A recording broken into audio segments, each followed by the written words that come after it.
વડોદરામાં દશામાના વિસર્જન પહેલા કૃત્રિમ તળાવોની વ્યવસ્થા સામે સવાલો ઉઠ્યા, પાલિકા સામે વિરોધ।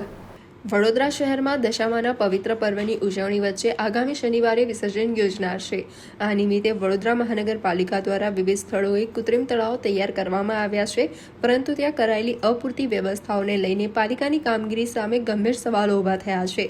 વોર્ડ નંબર 10 કોંગ્રેસના વોર્ડ પ્રમુખ હાર્દિક આમોદરાએ કૃત્રિમ તળાવો પરની અસુવિધાઓ મુદ્દે પાલિકા તંત્ર પર આકરા પ્રહારો કર્યા છે। શ્રદ્ધાળુઓએ વિસર્જન દરમિયાન કોઈ મુશ્કેલી ન પડે તે માટે પાલિકા સત્તાધીશો તાત્કાલિક યોગ્ય વ્યવસ્થા સુનિશ્ચિત કરે તેવી માંગ ઉઠી છે। હવે જોવાનું એ રહ્યું કે પાલિકા તંત્ર ક્યારે જાગીને કામગીરી સુધારે છે।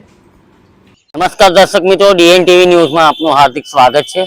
જે રીતના હવે દશામાનો પવિત્ર તહેવાર ચાલી રહ્યો છે અને શનિવારે દશામાની પ્રતિમાનું વિસર્જન છે, ત્યારે વડોદરા મહાનગરપાલિકા અલગ અલગ જગ્યાએ કૃત્રિમ તળાવનું આયોજન કરતી હોય છે, પરંતુ જે ભાયલીમાં કૃત્રિમ તળાવનું આયોજન કરવામાં આવ્યું છે તેમાં વ્યવસ્થાને લઈને અનેક સવાલો ઊભા થાય છે।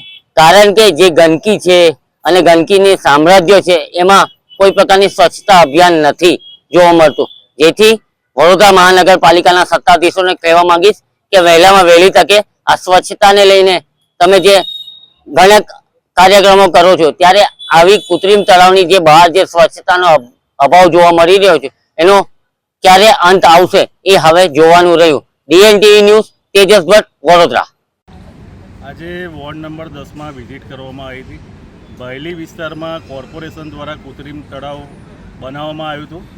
હવે વિસર્જનનો સમય નજીક આવી રહ્યો છે, તો જે કૃત્રિમ તળાવ બનાવ્યું છે એની સાફ સફાઈ સ્વચ્છતા હોવી જોઈએ અને દશામાનું જે વિસર્જન છે શનિવારે છે તો તાત્કાલિક ધોરણે એના ફરતે રેલિંગ મારવી જોઈએ અને જે ભક્તો વિસર્જન કરવા આવતા હોય એની વ્યવસ્થા કરવી જોઈએ, જેથી કોઈ અકસ્માત ના થાય અને આ જો અકસ્માત થશે તો એમાં જવાબદાર કોર્પોરેશનના અધિકારીઓ રહેશે એવી સ્પષ્ટ મારી માંગણી છે।